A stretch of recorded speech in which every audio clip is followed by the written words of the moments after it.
All right. Welcome back. On this episode, we're continuing our discussion of Mockingjay, the third installment of the Hunger Games series by Suzanne Collins, published in 2010. Last week, we covered the 2014 film Mockingjay Part 1, and today we're going to continue on to the 2015 Mockingjay Part 2. I'm Sarah-Daye. And I'm Chris. And I'm Jordyn. And we've got Jay Scotty back again, but we'll get started after these messages. All right. Thanks for waiting. And again, Jay Scotty, thanks for joining us for another conversation about the Hunger Games. Yeah. So happy to be here. Thanks for having me. We're going to dive right in today because we covered a lot of the introduction on this story last week, but we have some new characters and cast to go through. So I'm going to run through that list. Again, I'm not going to recap who we've seen so far. So starting with Tigress, played by Eugenie Bondurant. Holmes, played by Omid Abtadi. Mitchell, played by Joe Crest. Lieutenant Jackson, played by Michelle Forbes. League 1 and 2, played by Misty and Kim Ormiston. And then Commander Lime, played by Gwendolyn Christie, who is a major book character. Well, not major, but she's got a much bigger role in the book than she does in the films. But it was good to see her. For sure. Any other Yeah. thoughts on these characters? Well, just kind of picking up the torch from the one you ended on there, Gwendolyn Christie as Commander Lime. Yes, the book, Suzanne Collins does such a great job describing her physicality and how she looks. I was just like, I immediately had a picture painted in my mind, but I didn't remember who was cast in the role. So when she appeared up on screen, I was like, oh, of course, you nailed it. You nailed it with, Brienne of Tarth, Mm-hmm. as well as Captain Phasma from Star Wars there. So just really inspired casting there. I will say, unfortunately, I think a lot of the members of the All Star Squad, 451, if I'm not mistaken, they do feel a little cannon foddery, Mm-hmm. which is okay. But I do have to call out Tigress, Eugenie Bondurant, because that was another one. Like the book describes the character, and we know the affectations and the otherworldly styles of the capital, but this was just like it came to life better than I could have even imagined. Like the practical effects and how she really did look like this like human turned tiger creature was just amazing. And the book goes into Tigress a little more with her like history as someone who I think he was one of um the stylists or something. Had a major part in the Hunger Games, and then Yes. once they were done with her, they just kind of tossed her aside. And she's got some another character that's just basically been destroyed by the Capitol. Hmm. And gives you that heartbreak of another person. And they've made a comment at one point where she only eats raw meat like a cat or like Oh a yeah. tiger. It's like, oh, that's intense. All right, really interesting. But yeah, I think the performance was well done. That was the only one I was going to comment on. Yeah, everybody else is cannon fodder, like you said. Like they literally Yeah. are in the book just long enough for them to die.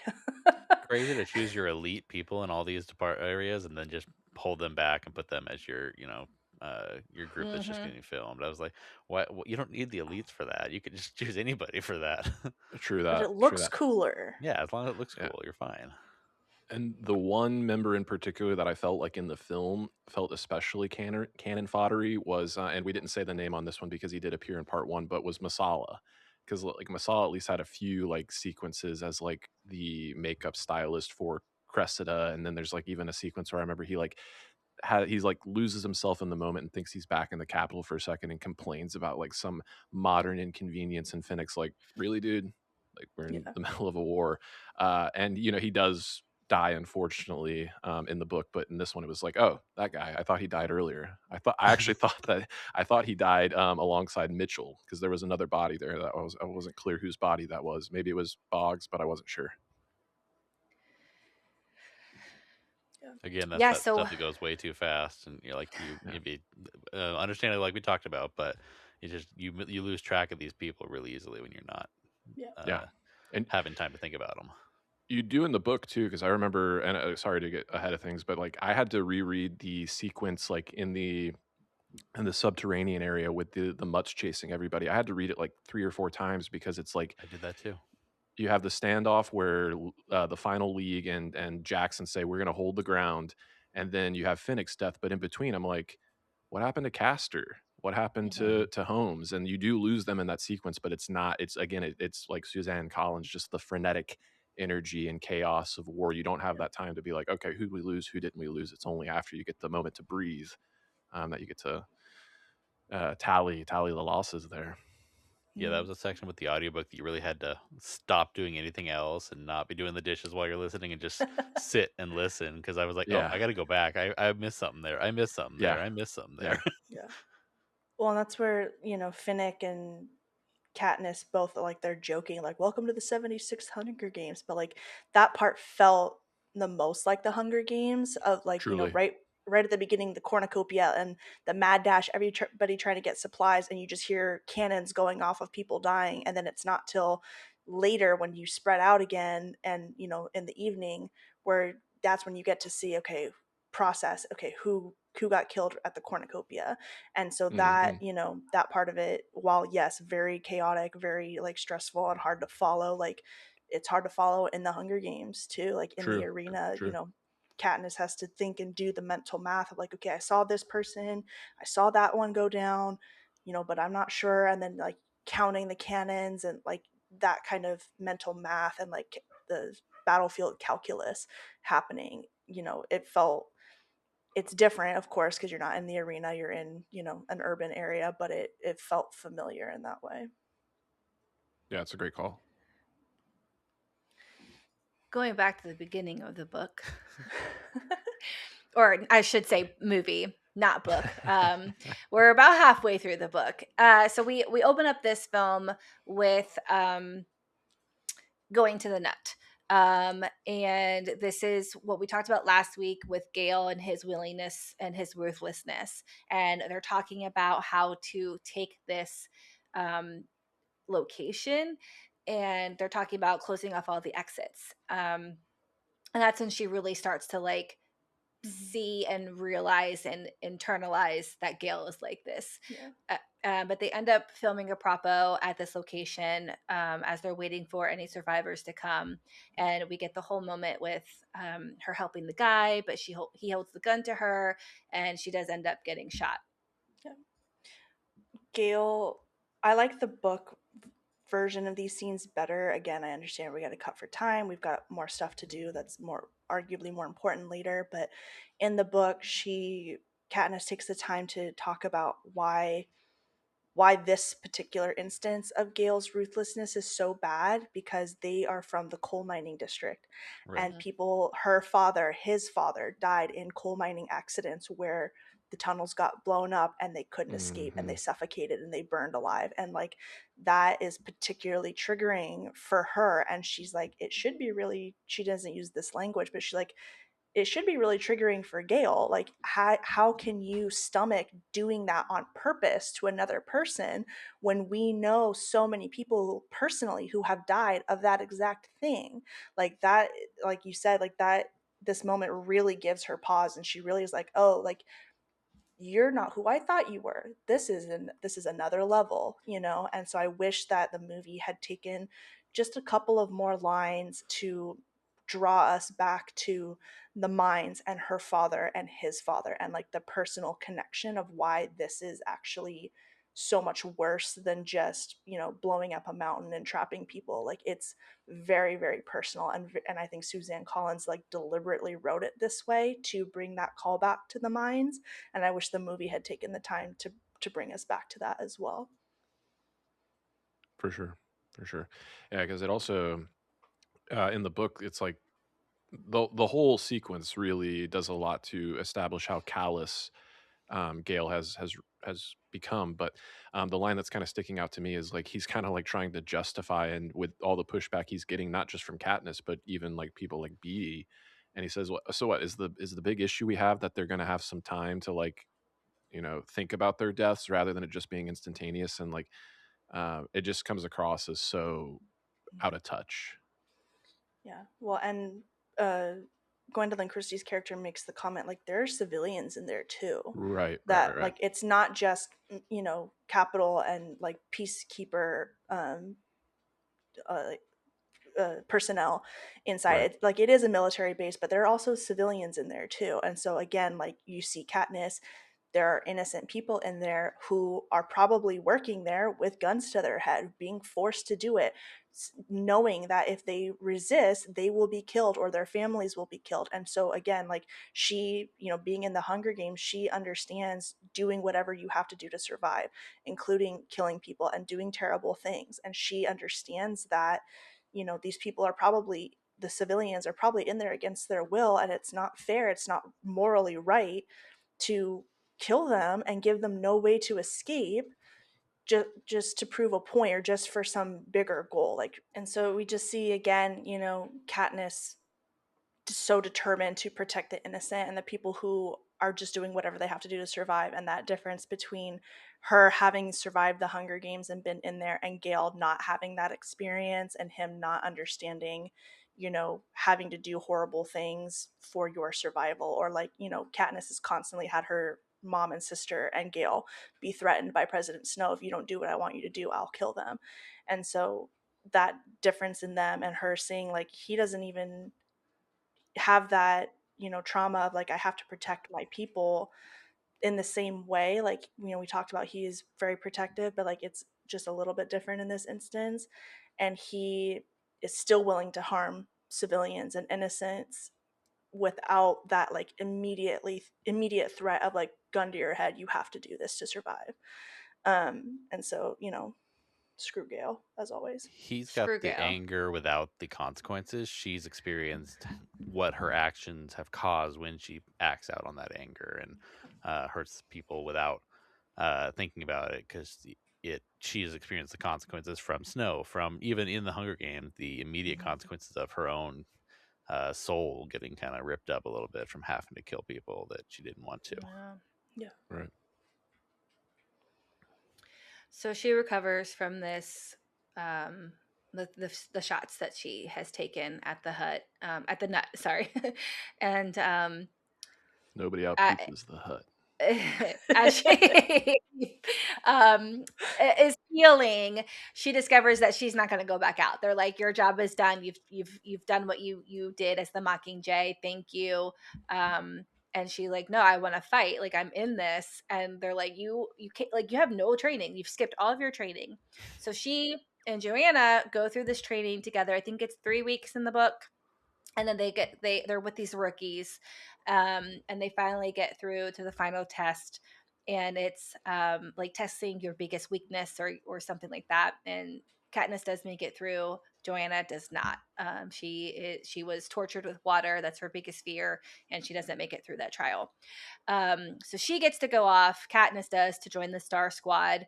But what do you think about them cutting this little section of the book out?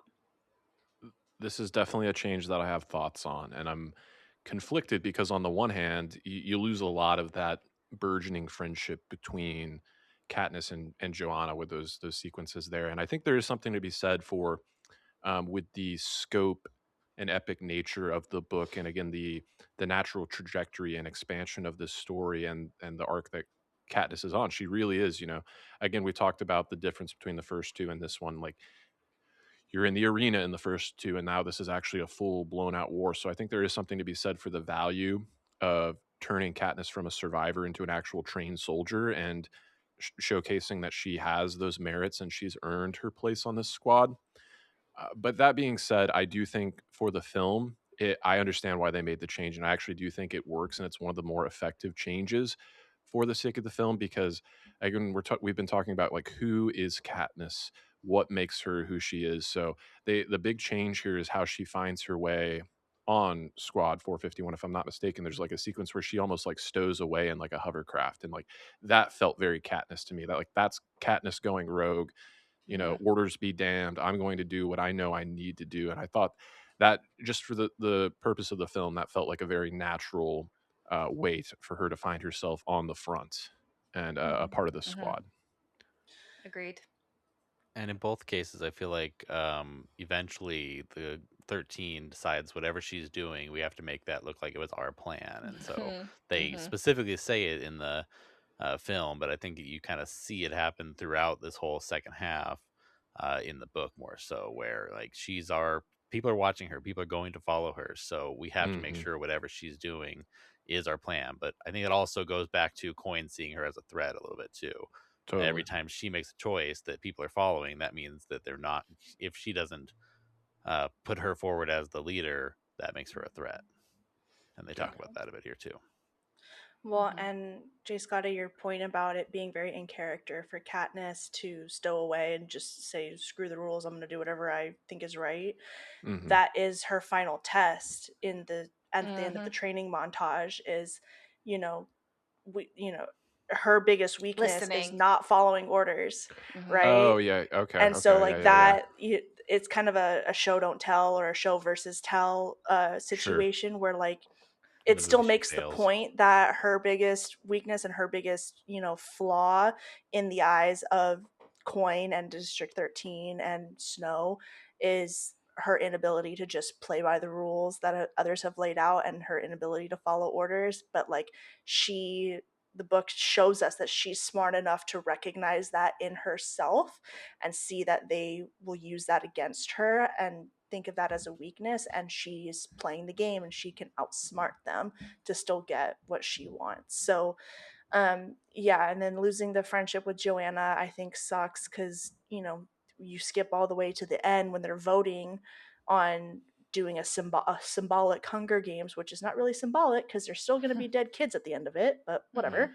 um and Joanna being so ruthless, like, yeah, Snow has a granddaughter, let's do it, um, without getting to have that montage of her and Katniss talking and like Joanna saying, this is what I went through, this is the torture that I endured. I heard I Mhm. heard PETA, I heard Annie, I heard all these other people suffering around me. Like, I've been victimized over and over again by the Capitol, and like why she is so crass and so willing to, sentence other kids to the fate that she had to suffer through. That feels a lot more shallow in the movie because we don't get Yeah. that depth of her Fair. character and what she's been through in the book. So I do miss that part, but I mean, we do not have time for a training montage in this film. There's a lot to get to. Yeah. So I Totally. understand why Yeah. they took it out, but like you said, there is some stuff lost when you don't include it. So Side note, that's exactly why my grandpa told my dad that Hitler men don't do well in the military because we're not good at following orders. Well, of course, my dad had to prove that wrong, so he joined and did 26 years in the military. But Oh. but I know I would not have made it. I did my 4 in and out. All right. So speaking of military, Katniss joins the Star Squad, and they are on a mission to the capital. Though this team is primarily intended for propaganda rather than combat, but then it turns out they go right into combat because of basically Katniss's lies. But I think before we get into all that, um, in the book, somebody dies and PETA is sent to replace that person. I can't remember who dies or Leagues how. 1 is taken out, or Leagues 2 is taken out pretty early by accidentally shooting a Okay. pod that lodges a metallic needle Ugh. into her brain. Okay, tough. so they send PETA to replace her. Which is Whereas in the crazy. movie, it's just like, here he is. He just Yep. mentioned For the it first. propaganda. Here you go. Yeah. Mhm. Well, yeah, and they cover it by saying it's propaganda to show that like we saved him and he's on our side now. Right. But I mean, Katniss is so quick to clock it that like Mhm. and her conversation again with Boggs that I alluded to last week, like him and her both being on the same page of like the only thing left for you to do is die, babe. Like the best Mhm. thing you can do now for the revolution is be a martyr, and Peeta's already primed to kill you, Mhm. so of course let's send him out. Like, and Boggs makes the comment like, if your thoughts are not immediately, oh yes, I'll endorse Coin as the next president, you're a threat to her, and you don't Hmm. follow orders, and you do what you think is right, and you're not beholden to her and what she wants, and all of these different reasons that like she's setting Coin is sent Peeta here to set you up to die for the revolution and also to get you out of the way as a Mhm. political threat too. Um, and so yeah, in the movie it's a little bit, it's definitely weak to just have him randomly show up, because I'm like, if Katniss had to go through all this training and like a psyche val of like, you face your biggest weakness to prove you're ready to go in the field, Peeta wasn't going to pass any of that stuff. So like, how did he get here except Coin's direct order to put him out Mhm. here? Yeah. And so again, just like, Katniss is so smart throughout all of these, and she knows how the game is played between her, Snow, Coin, like, so her clocking that immediately and knowing why this is happening. I love her character.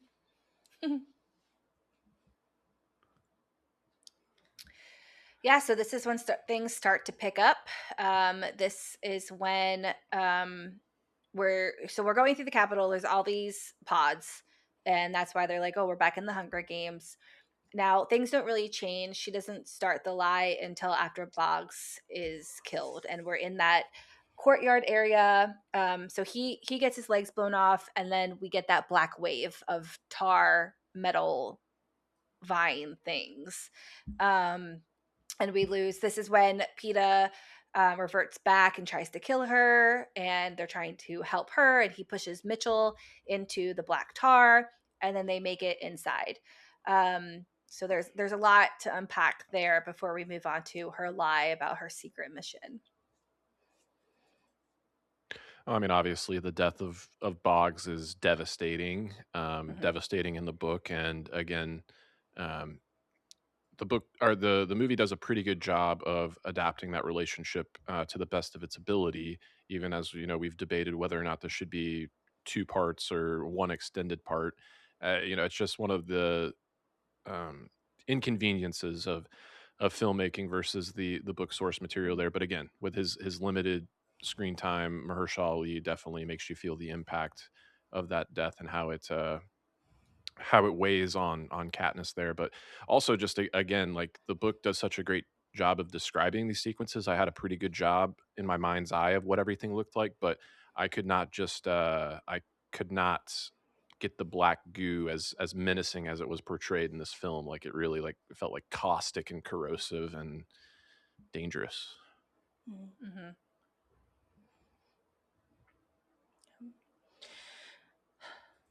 Rip Boggs. Right. I talked about it a lot last week, but yeah, just like having, one of the very few, if not the only adult looking out for Katniss and wanting to actually take care of her and protect her die in her arms is terrible. And then him, his final words, don't trust them, do what you came here to do. Like he, Mm-hmm. even in the very short time that he's known her, he also kind of has that like Haymitch mind meld with her of like, he knows why she's here, what she's gonna he knows she's gonna try to sneak off and kill Snow, and he kind of like gives her his blessing of like, I know what you're doing, I'm on board, here's what you need, here's the tool, the hollow, for you to do it, don't trust anybody, just get the job done. I really appreciate that from him. And correct me if I'm wrong. In the book, he just says kill Peeta, but in the movie, he says kill Peeta if you have to. Am I I wrong think it about may have that? been the same line in the I book. think you're I can't Oh, remember. maybe it was in the yeah. I just thought there was more like I for whatever reason I found myself questioning his motivations a little bit more in the book. Well, I think because he and Katniss had that conversation, knowing why Coin sent him, and his, Right. to me it read like he wants to protect Katniss, and he Yeah, knows that Peeta is unstable and will try to hurt her, and so in order for her to guarantee her safety, Peeta's an X factor that you can't control, and so it's right. safe for her safety. It's probably better to kill Peeta, Sure, and so that's where I kind of took it. And I think makes sense. after this is right after this is when kind of you get that conversation with Peeta where he's like saying, I don't know how to sort these memories out. And they say, mm-hmm. well, ask us. We're your squad now. Yeah, And they start to actually feel like a unit of friends that are all going to work together to help each other through all this. And I Mm-hmm. liked seeing them accept him as you're part of hmm this. Even if you've killed some Yeah. of our friends, we know that the Capitol's done this to you. we're going to help you through this. We're all going to get through this as best we can. Yeah, and we kind of glossed over it, but that's why in the book and in the movie a little bit, Haymitch calls out Katniss. She's like, I don't want to do this. I don't want to talk to him. I don't want to, engage with him. And he's like, it's not about you, girl. Like, stop being selfish. Like, he has been tortured and traumatized, and he needs your help. And he, in the book especially, he poses the question to Katniss, like, if the roles were reversed, would Peeta walk away from you and call you a mutt and abandon you and like leave you to figure it out on your own? And she's like, no, of course Right. not. It's Peeta. Peeta, there's nothing that Peeta wouldn't do for Katniss. And so Right. like her, it's selfishness, but it's selfishness to me. She's so focused on like the bigger mission and like the broader goals of the rebellion, the revolution, that she's forgetting like what is in that moment. She kind of forgets, what are we doing this for? Like, this, we're doing this for Peeta, because Peeta was also a child forced to go into an arena and kill other children, and that has to end. And I need to protect, everything is supposed to be about protecting Peeta. And so if I need to make myself uncomfortable, or I need to emotionally open up to him in front of other people and talk about the day with the bread and the rain, and I need to talk about how you're a painter, you're a baker, and your favorite color is sunset orange, like, if I need to do these things that are uncomfortable and hard for me, I'm going to do that because you would do it for me, Peeta, and Peeta deserves that from me. And so I wish that like depth of the relationship between Haymitch and Katniss and Peeta had been delved into a little bit more in these films, but can't have Yeah. it all, I guess. Yeah, I agree, and the book acknowledges how she has this moment of realization about how cold she's been to Peter and or Peeta, not Peter, and you don't get that internal monologue, and I agree with you. Like, just a quick exchange with Haymitch would have made all the difference in the world.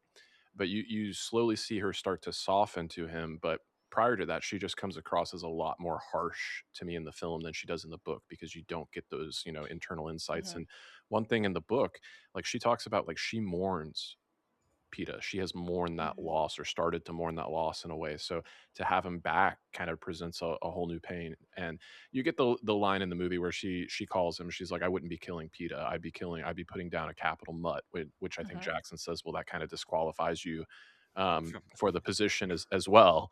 Um, Mm-hmm. but yeah, I just feel like that was explored a little bit more in the book. But again, when you have two parts and get to have some of those exchanges actually verbatim, I'm glad you called out that exchange with like the color and the specificity, like not bright orange, like a soft orange, like a sunset. And he's like, "Thank you." Like, those are the moments that are just so rich. Yeah. Mm-hmm. Yeah, so after the black goo, they Jackson is asking for, oh god, what's that device called? The Hollow. The hollow. Thank you. They're asking for the hollow, but Boggs has already given it to Katniss and transferred the ownership to Katniss. And we have this kind of standoff where she's like, "No, I'm on a secret mission to kill Snow." Jackson doesn't believe her, but Cressida steps in and says, "No, we're here to film the assassination."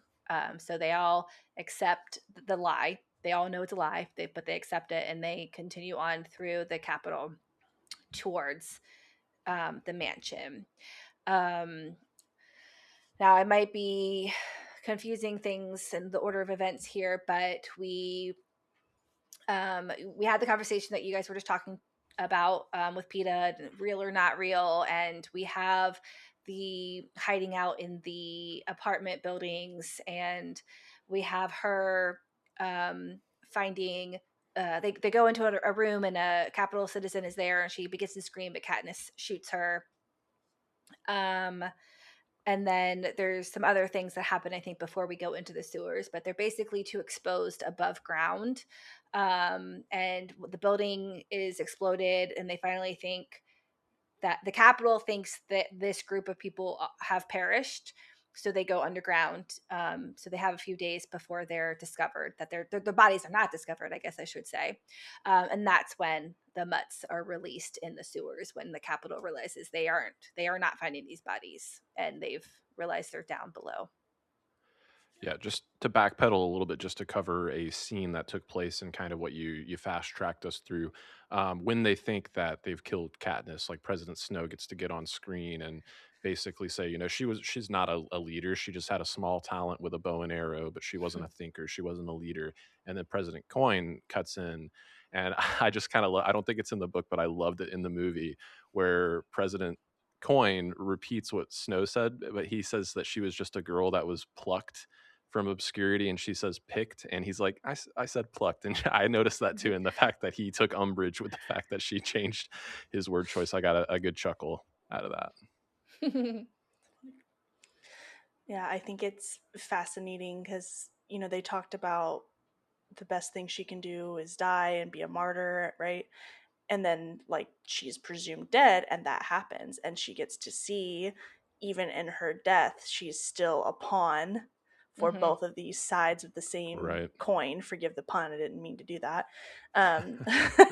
But she's still a pawn for both sides to use to their best advantage. Snow gets to say that she's a nothing little girl with, small talent, she's whatever, there's what the rebel that's over, she's gone, and then Coin gets to use her as a martyr, and she was a hero, and you have to, fight with the Mockingjay, avenge the Mockingjay, they killed her.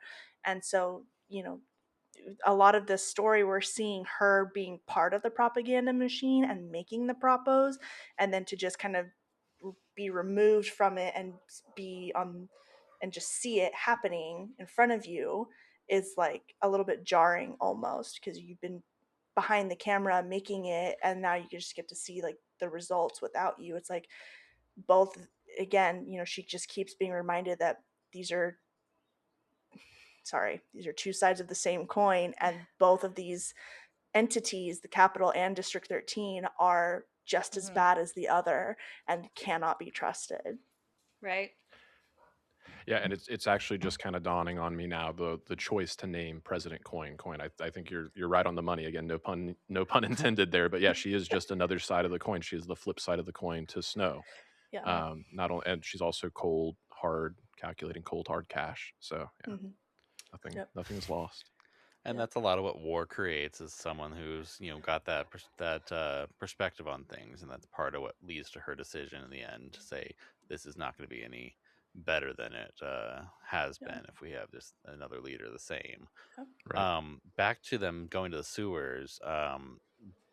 Foggy's character, the Avox, Pollux. Paul. Yep. he Yep. works down in the sewers, is why they know to go Mhm. that way. And that part I really liked, because he's facing his trauma too. This way, he was stuck Mhm. down here for 5 years until his family could buy his freedom. And so, him to be willing to go back in there to guide them through this sewer was another brave moment of another one of their group. And I Mhm. like seeing more people facing their fears to get through all this. Yeah. Great Yeah. point. Yeah. We're all gonna, well, me and Sarah-Daye at least will probably cry talking about this, but the It's getting mutts close. and we lose. This is where like the cannon fodder really starts happening. We're losing team member Mhm. after team member, and this guy dies here, this guy dies here, and then the mutts are released. And the way that Suzanne Collins describes it, and like they have the rose smell of President Snow, and so like Oh that's yeah. so triggering for Katniss, because he leaves the roses everywhere. They're his symbol, they're his marker that President Snow was here and he said or did something terrible. um we And didn't the talk about it whisper. in part one, but when she goes back to District 12 after it's been bombed, there's a brand new white rose Mm-hmm. Right. in her house. So like somebody went in there after the district was bombed and put that there for her to find later. And the mutts smell like roses now, and they it's triggering for her, and then they're all whispering her name, they're saying her name, Katniss, Katniss, Katniss, and so it's just this smorgasbord of triggering sensations and sounds and smells and sights, and they're horrifying to look at. And PETA, kind of gives them, again, he gives them a little bit of warning to try and escape, because he starts like joining in with them with his programming Mm-hmm. and the hijacking. And so many of the team, Jackson, sacrifices herself to give Katniss a little bit more time to get away. And then, you know, the scene is a little bit more drawn out visually in the film, but we see, you know, Katniss saves Peeta, Katniss saves Finnick, Finnick saves Katniss and Peeta, and we're all trying to climb up the ladder, but somebody has to be last. And Finnick was the last one, and so she has to kill him, to just like she did in her very first Hunger Games, to spare somebody a horrible death at the hands of the mutts that Snow created. She has to kill her dear friend, and it's so Yeah. heartbreaking. And like you said, Sarah-Daye, the music, and then you come up I off the ground, know. you see his poster. Yeah, It's immediately. just Like, it's the brutal, first brutal, poster on brutal, the brutal. thing. And something else I want to comment on that I think I saw it on a Reddit comment, is that Finnick died the same way he lived in the Capitol, with unwanted hands all over him. Oh goodness. That's Yeah. yeah. I know. I know. Sorry, Jordyn. I know. I'd It's appreciate that, disgusting actually. and horrible. Yeah. Oh. Yeah, it's terrible. And again, like, it's another person who actually loved Katniss and actually wanted to protect her, who she is, gone, taken from her. And she has to, again, look them in the eyes and hear his screams and watch him. And like, it's just more nightmare fodder for her, on top of everything else that she's been through, everything that's going to happen through the end of this book. Because hey, it's not over yet. We still got some more trauma for her. How much more Right. trauma can we dump onto this 17-year-old kid? Let's keep trying, you know. And again, like Sam Claflin, like, just, you can't even see him because there's so many mutts on top of him ripping him apart. But his screams are so heartbreaking, and you can hear it like in his soul and in Katniss, and she's so dead inside. She's like, here we go again, somebody else that I love taken from me, Nightlock, Nightlock, Nightlock, and, you know, blow it up. It's so hard to watch and It to live is. through. And yeah, Finnick is such a tragic character, and we kind of have talked about it It's not before. fair at all. It's not. We've kind of talked about it before. Now that Suzanne Collins is going back and doing these prequels, you know, maybe if she does a third prequel, that it would be Finnick's games and his story, and, you know, how timely would it be, you know, with the heinous Epstein files and all of that, like, to have, because Suzanne Collins has this way of taking these real world, you know, concepts, propaganda and war, and, you know, war crimes and all of these things, and like kind of making them approachable for audiences to kind of think through and dissect, you know, in this fictional realm, you know, talking about what it means to be a victim of an operation like that and to be part of that, and like, how do we handle as a society, you know, how do we handle justice for those victims, and what do we do to the people who have harmed them, you know, how do we move forward as a society knowing that these things have happened, whether you knew about it or didn't know about it. Now that it's been exposed, now that Finnick has gone on the air and said, this is what happened to me, this is my story, you know, what does that look like? And so I think that would be a really timely novel for her to put out, and probably a very, very difficult film to get made, especially with so much like Hollywood connection to that kind of stuff. But yeah, Finnick's story is real and should be told. Before we get up to the streets of the Capitol and we see Finnick's poster, we are hit with peacekeepers. We're hit with those like saws coming out of the ground, and we're hit with those beams of light. And this is like, there's a lot of music happening here. There's not a lot of dialogue. It's kind of going like scene to scene to scene. It's very emotional and chaotic. And we don't get to breathe until they get to breathe in Tigress's shop. But we lose a couple more people in the scene, particularly in that light. I remember that's like a description from the book that's very vivid to me. And I thought, anyway, the movie did a really good job showing all these really terrible pods happening to them. And when we finally get to breathe with them in Tigress's shop, it's just devastating.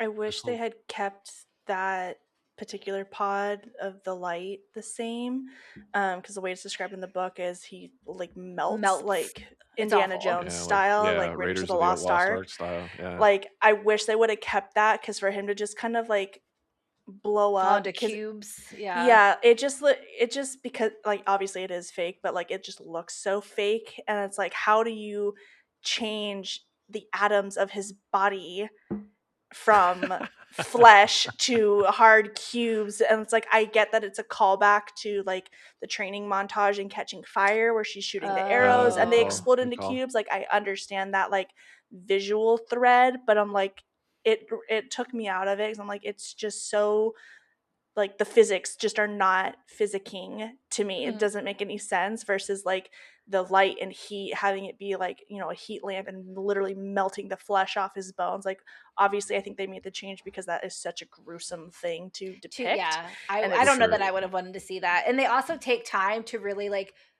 they're paused and they're like, what like is happening? And like yes, she's yeah. like, is he screaming? Like he's frozen, and then they just see it melt off. And like Yeah. we didn't have the time for that in this particular scene because Yeah. they're running through and they're getting, you know, bombarded by all of this stuff. And I don't know personally that I would have wanted to sit and watch that happen because it's brutal to listen to that in the book.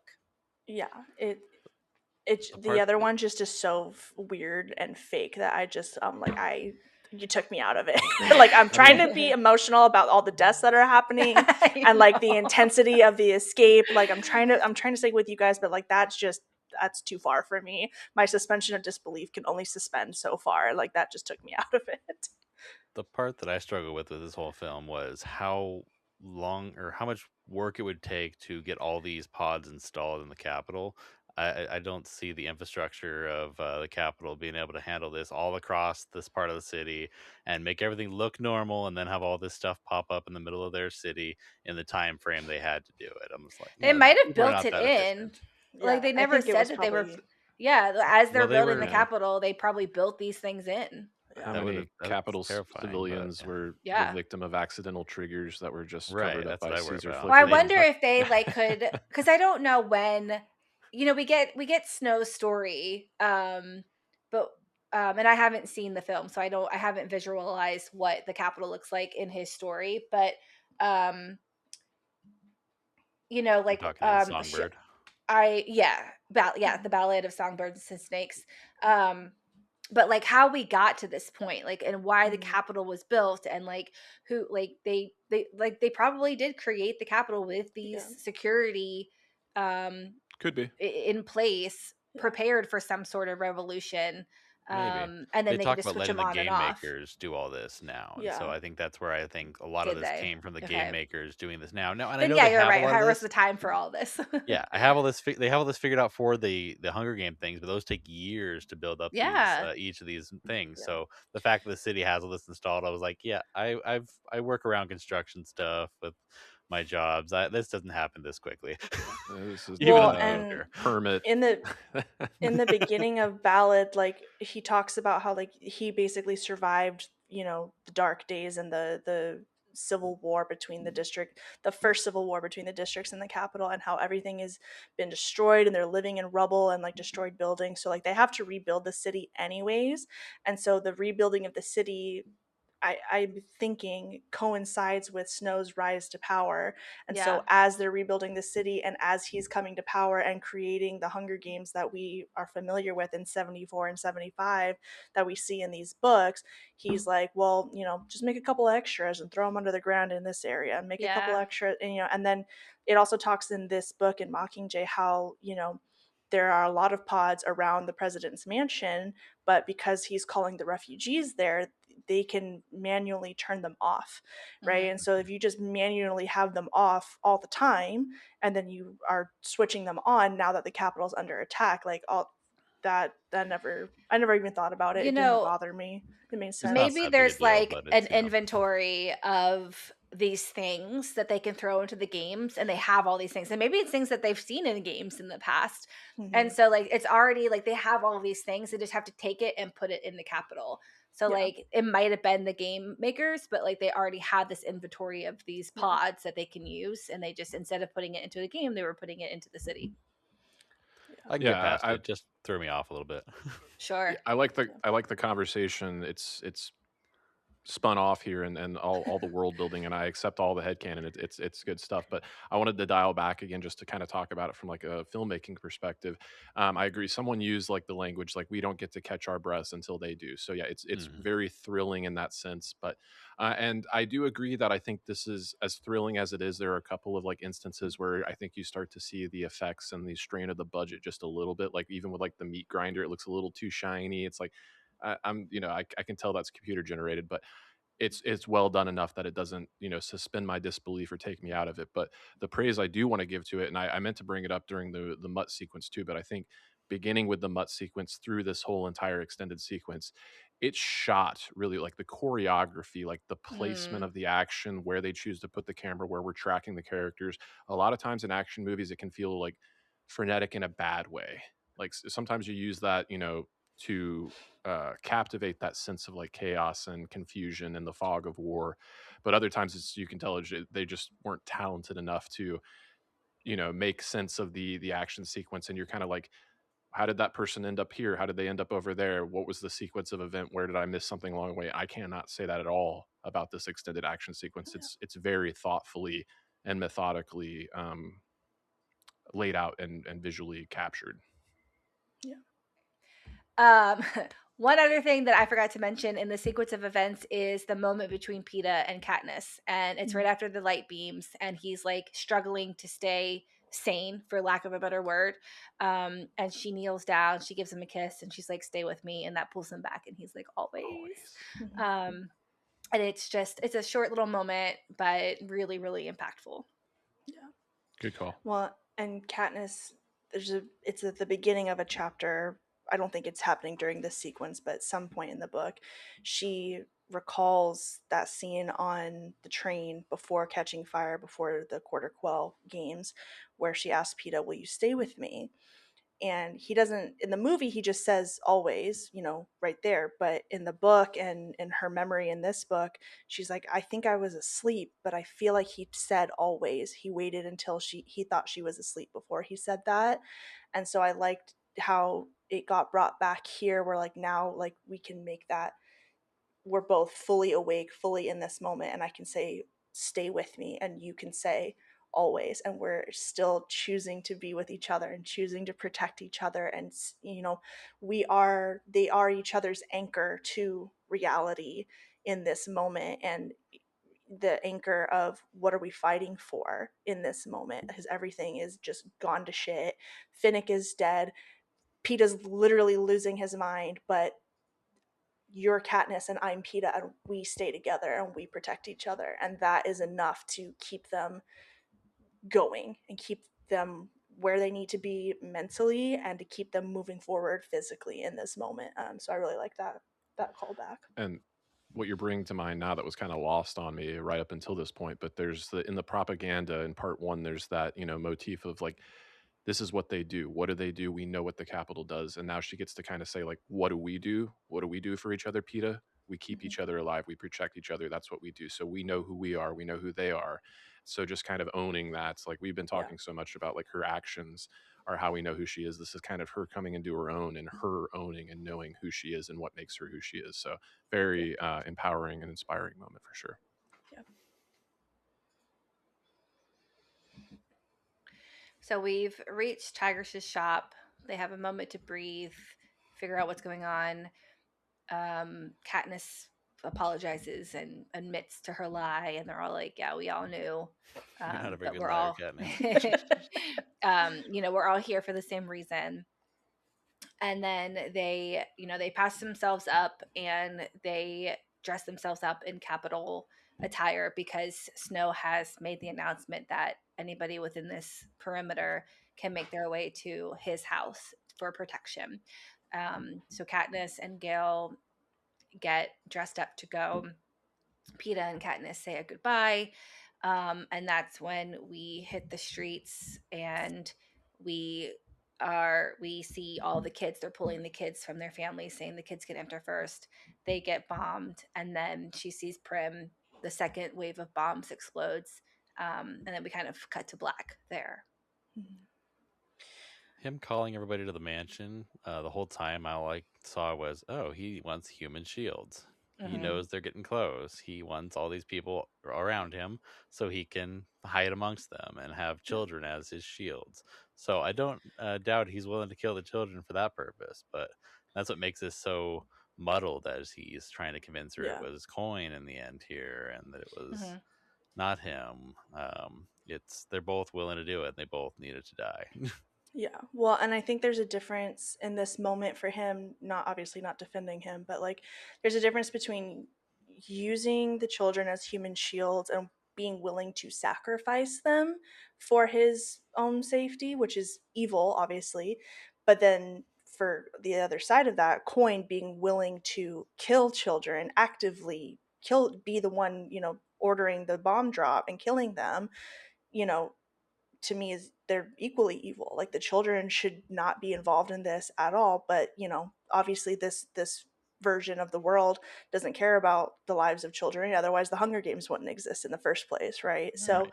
you know, again, like we said earlier, we made the pun earlier, two sides of the same coin.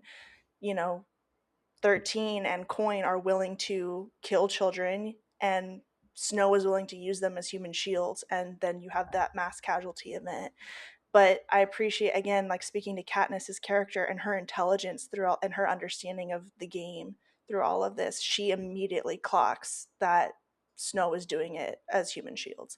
She says that in the book in her inner monologue, like, oh, he's doing it for human shields. And Mm-hmm. she also, when she sees Prim come out, she's like, is that her little ducktail? And then I forget if it's before the bombing or after, but she thinks her way through it and she's like, Prim was, 14 and she wasn't fully trained as a doctor. There's no way that Prim should have been there Mm-hmm. unless Coin personally Mm-hmm. allowed it. She may Mm-hmm. not have even given the order to send Prim out, but she had to have signed off to allow a child with no military field training to be in that situation. Yeah. I think So, that's after Snow says it to her because she's yeah, walking through that whole thought process and she's yeah. like, you know what? Yeah, Coin had to have approved that. Yeah. Yep. So she, and again, in the movie and in the book, Snow says, we promise not to lie to each other, Katniss. And he Yeah. has been true to his word. He has never once lied to her during their one on one conversations. He has always been honest with her, as twisted and evil as his honesty is. It's been honest. And so when he says, like, why would I, I was I, losing. Why would I care If about I it? had a right. hovercraft, I Right. would have used it to get the hell To out of get out here. of here, yeah. Exactly, Yeah. exactly. And so, he always just says the right thing, just enough of the truth to get her Mm-hmm. thinking and realizing for herself, again, oh my God, Coin is just as bad. And then the final, nail in Coin's own coffin that she didn't even know she was building for herself is, let's do a symbolic Hunger Games. And for Katniss, she's like, okay, you're done. That's it. Like between The nail in the Prim coffin. and yeah, between Prim and all the other stuff that you've done and the way that you've used me as a propaganda tool, like all of these things, like, and now you want to relive the past. We've literally just fought a war to end the Hunger Games, in part to end the Hunger Games and the that symbol of capital oppression. And now you want to go back and do the same thing again. You're done. And so Katniss is so smart, and her intelligence, her like battlefield calculus that she's able to do, and like I mentioned earlier, counting the bodies and what happened, like, and processing that in the moment, like she still is able to use that intelligence and process, and work through all the different options even after the fact. She's thinking through these things to make her decisions, and it's just so well written for her to think through these things. Yeah. Agreed. Any other thoughts before we move on to kind of the assassination or the execution, I should say?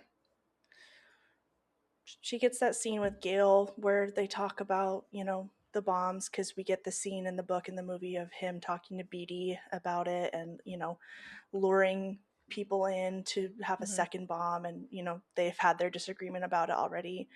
And obviously Gale is not the one calling the shots. He's with her in the Capitol, right? He gets taken Right. by peacekeepers. she doesn't shoot him the way that she shoots Finnick, or He asks for kills it, but she Finnick. doesn't make He's the call. yes, um, and so she knows that it was his plan. So she said, "Was it your bombs?" And he's like, I don't know. I was with He you. looks I so was, upset. Yeah. but and he finally, kind of gives up on the idea of being with her, because he's like, we're never going to know for sure, how it happened or how it went down, or if it was the Capitol plane or our plane. But you knew that that was an idea that I had, and you're always going to associate me with the death of your sister. And so, like, it's over from here. Which I'm like, well, at least he's smart enough to recognize that, even if it's still so selfish for him.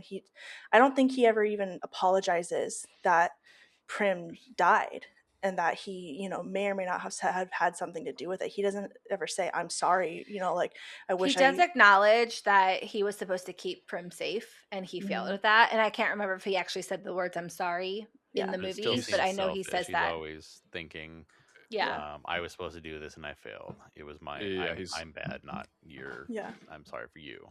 Mm-hmm. Yeah. yeah. Mm-hmm. In the book, he says the one thing I had going for me was that I could protect your Yes. family, and I'm pretty sure in the movie he says I was supposed to protect your family, and I'm very sorry I couldn't do that. But it's never specified to like Prim. He doesn't really take any ownership. He does acknowledge a Yeah. failing Okay. to protect, but yeah, it's pretty half-hearted in the great. There's a lot of acceptance there for both of them. I think just the Mm-hmm. goodbye Gale has so much finality to it. Yeah. Yeah. So she's asked to come to this roundtable discussion. It's all the remaining victors, and they're like, "That's all that's left." And they say, this is in the book. They say both the Capitol and 13, killed victors. So there's a handful of them left. And this is when Coin says, "I want to vote. I'm the interim president. We're going to do a vote." And they specifically say, "How long are you going to be president?" And she's like, "I don't know. There's lots of things to be done. And then once everything has calmed down, then we'll have a vote. But right now we're going to vote on a Hunger Games." And Joanna and Anabaria say no. I mean, I say yes. I'm sorry. Beatty, Annie, and Peta say no. Who's the other yes? Because she's Haymitch, like, And Katniss. Katniss. but it's like it comes down to Haymitch and Katniss. But there's Annie, Beatty, Peta, and then there's only Joanna and Anabaria that say yes. Yeah. Is there another yes?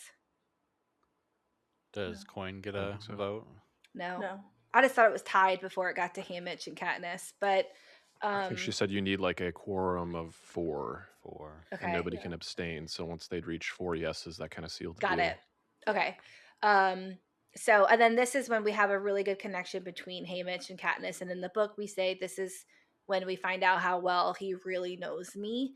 And I thought the acting between these two was really good, because she votes yes for Prim, and then he looks at her for a moment, and then he's like, "I'm with the Mockingjay." Mm-hmm. So you really see him, Woody, like calculating, like, what is she Mm-hmm. thinking? Why is she voting yes? Like, she wouldn't. Yeah. And Unless like, she I has don't know something if else he going actually on. Yeah. believes that she is going to go kill Coin, but he knows that she has something up her sleeve.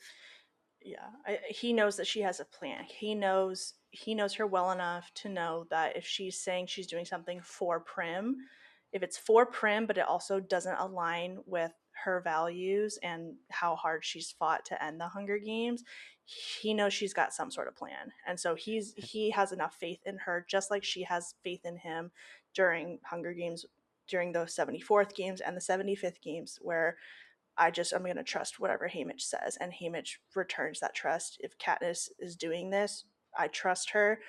I'm going to go with whatever she says. And again, I love their relationship, and it's even harder after reading Sunrise on the Reaping and knowing that he was friends with her dad, and now he's a father figure.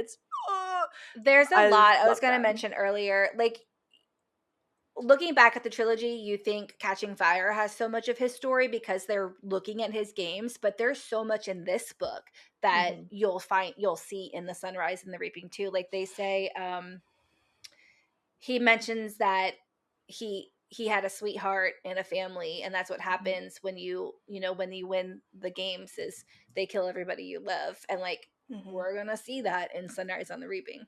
Yeah. Yeah. So I know, like, reading this as a kid and watching this as a kid, I didn't under all this nuance that we're talking about, the same side of the coin, and 13 is just as bad as the capital. Like, that all went over my head. I was probably 12 or 13 when I read these for the first time, and 2014, 2015, I was 16 years old when the movies came out, and I still, hadn't kind of opened my eyes to, like, the connections to, like, the real world, like politics and propaganda and all of that kind of stuff. So a lot of this went over my head, and I was like, why did she kill Coin? Like, I didn't Mm-hmm. understand it, and it didn't make sense to me. Like, Snow's literally right there. Like, she makes a comment like, he's literally 10 yards in front of me, like, for an arrow, like, that's, and he's not moving. Like, it's such an easy shot, and I'm like, I know she didn't miss, like, I know she did it on purpose, but, like, I didn't get why she did it. Yeah.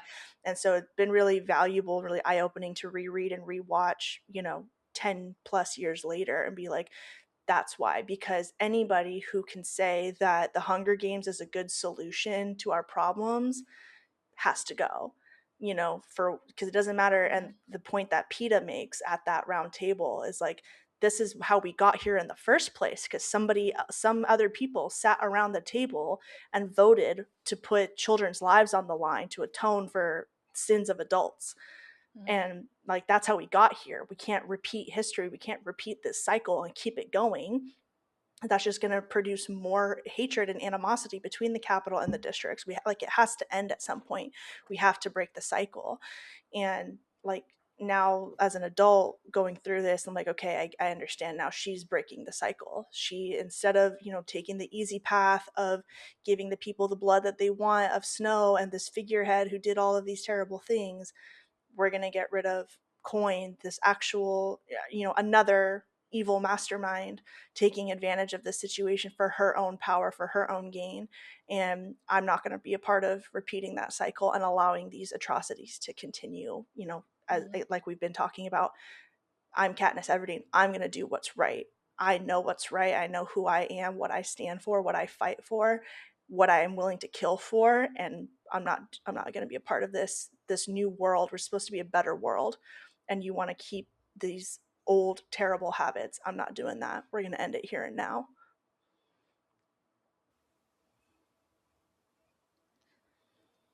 Yeah, so she kills Coin, and the remainder of the book and the movie, we do get a lot cut out from the book of her waiting and wondering what's happening and thoughts of suicide.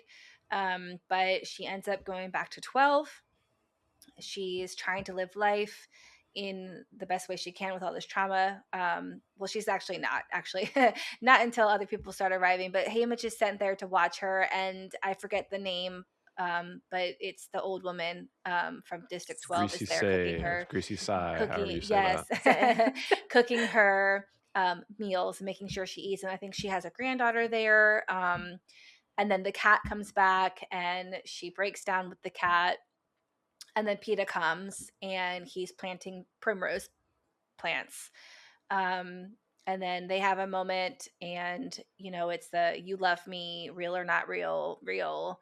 And then we flash forward several years, and they have two children, and Paler had become president, and so now they're living in a time of peace. Mhm. And So they build a little. Paler was legitimately voted in, and it says in the Mm-hmm, book it's been at least 15 years from Before she was her willing to have getting back to kids. 12 before she was willing to have kids.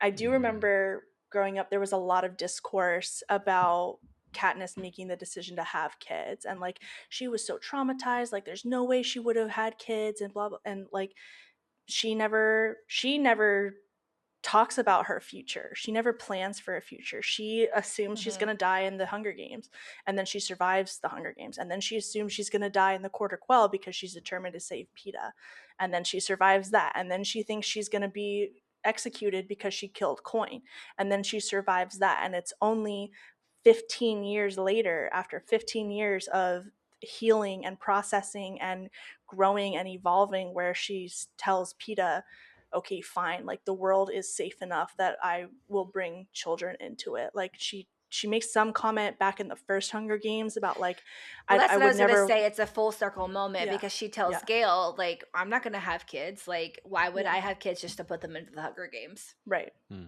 But now that she has sacrificed so much to create a world where the Hunger Games don't exist, like Mm-hmm. she's safe, she's at rest, and now she can, you know, have a life with PETA and have children and let them grow up in a better world. And so Yeah. it's I've always loved that ending because she, you know, Mm-hmm. went through so much and she gets to tell her kids, you know, yeah, I went through all these horrible things and these terrible things did happen, but It's over I now. did that. Mm-hmm. It's over now. There are worse games to play.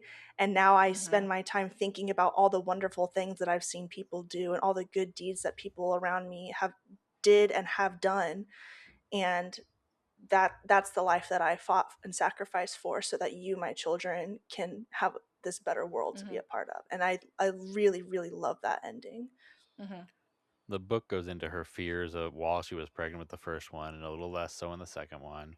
Mm-hmm. And I thought that was really shows that she still had those trepidations, but she knew that PETA wanted kids, and I think it was healing for her in the long run to Mm-hmm. Mm-hmm. get to raise kids without the Hunger Games. Yeah. Yeah.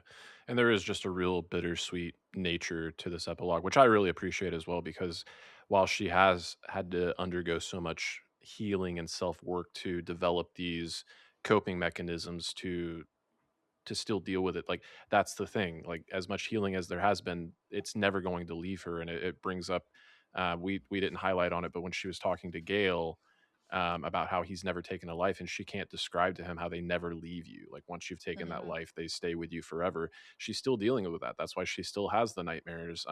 She has ways to, like you said, she's got that list of every good thing that she's got. That's what brings her out of it. But this The book, peace, this yeah. beautiful moment, a future where children can have a carefree, idyllic childhood, like that does not come without the sacrifices and the cost.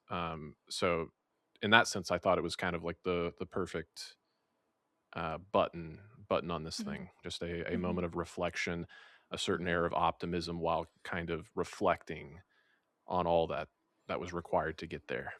Mm-hmm. Yeah. Any other final thoughts on Mockingjay Part Two? The letter from Annie was also a good little button up Mm-hmm. for, talking about her son and how they remember Finnick, and how he's growing. That was, they talk about where Gale ends up in two as a District captain. Two. He's Mm-hmm. never came Oh back yeah. to 12. There's a few other little things in that ending, but yeah, I think that's great. I think it's a good ending for this movie that had its moments up and down, but I liked the way they did this in the end. Well, Chris, at the mention of letters, that did bring to mind Plutarch's letter, which obviously, Philip Seymour Hoffman passed Oh away yeah. in 2014 while these films were, being shot and released. So they kind of had to change things up a little bit there. But having Woody and Haymitch to that end, kind of be able to fill that role in a little bit, I thought was really well done, and a nice send off for the character and the actor that portrayed him. Yeah. Yeah, it was a clever way to still, because everything that he says in that letter is important information and valuable to the Mm-hmm. story and the conversation that he gets to have with Katniss. Um, so it was a good way to still get those points across and, you know, Hmm. tell those things to the audience, and navigate the loss of Philip Hoffman.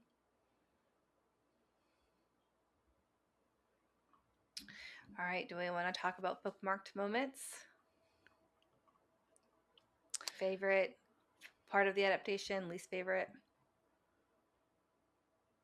One of the best visualizations from the book that I don't think made it into the film that I liked was right when we got into District 13 towards the beginning, when they're going down to see Beatty and they have the whole scene with the hummingbird. That's where the traps idea starts to get Oh, tossed sure. around. That hummingbird moment was just so uh, I could see it in my mind's eye, the way that he's studying these birds to see how could you, trap this, or how could you, he's studying the way nature moves in order to create what he creates. And I Mm. just thought that was a really cool moment. I don't know if it's a favorite moment, but it was a really cool one that stuck with me that I don't think made it into the film.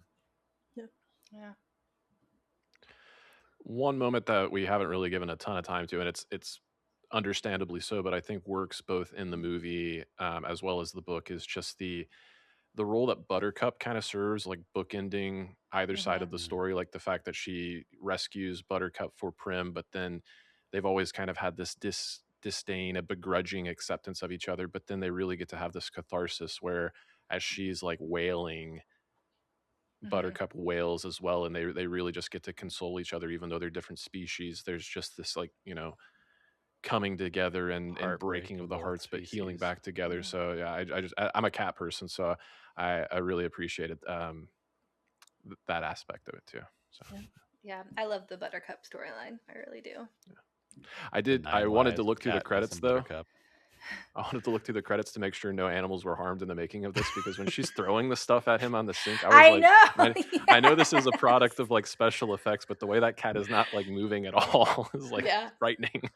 It almost shows the abuse that she's g- had towards the cat in Adored. the past, and the fact that Yeah, the cat has been through so much as well that true it's just that. like, True I'll that. take whatever you give me. I Yeah. loved Prim, but I know that was the relationship they always had. Was she was not a Right. fan of the cat.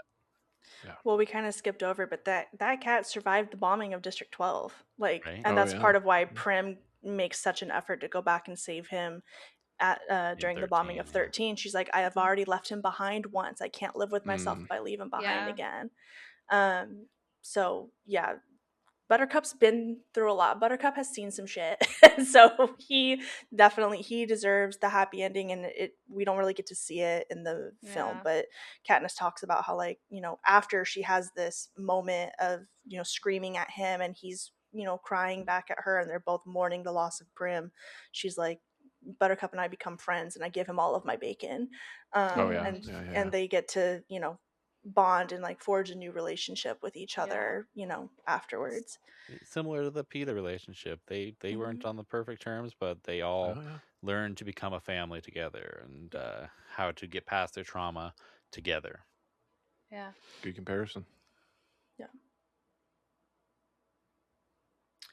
All right. Well, everybody, thanks for joining us. Jay, Scotty, thanks for coming yet again for another Hunger Games conversation. For sure. Again, the movies are coming back to theaters in September. So let us know if you're going to get your tickets. I'm probably going to go see Ballad in theaters because I haven't seen that one yet. So it'll be nice to actually get to see it on the big screen like I've seen every other one. And we will be covering Ballad of Songbirds and Snakes on the podcast before Sunrise on the Reaping premieres in November. So stay tuned and keep watching. That's a wrap for today's episode of BookWatch. I hope you enjoyed this journey into the world of page-to-screen adaptations. If you loved today's episode, don't forget to subscribe, review wherever you listen to podcasts, and share it with your fellow book and movie lovers. If you'd prefer to watch along, you can check the show out on YouTube. You can follow the show on Instagram at BookWatch Podcast, and you can follow me, Sarah-Daye, on Instagram at captain.mcdee. That's MCDEE. You can also join the conversation in the BookWatch Lounge on Facebook at www.facebook.com/groups/BookWatchLounge. If you would like to support the podcast, you can join the Patreon at www.patreon.com/BookWatchPodcast. Tiers start at only $4 a month, and I'd love to have you over there. If you have a favorite adaptation you'd like to cover with me, I'd love for you to apply to be on the show with the contact form on our website at www.bookwatchpodcast.com. Until next time, keep reading, keep watching, and I'll see you next week.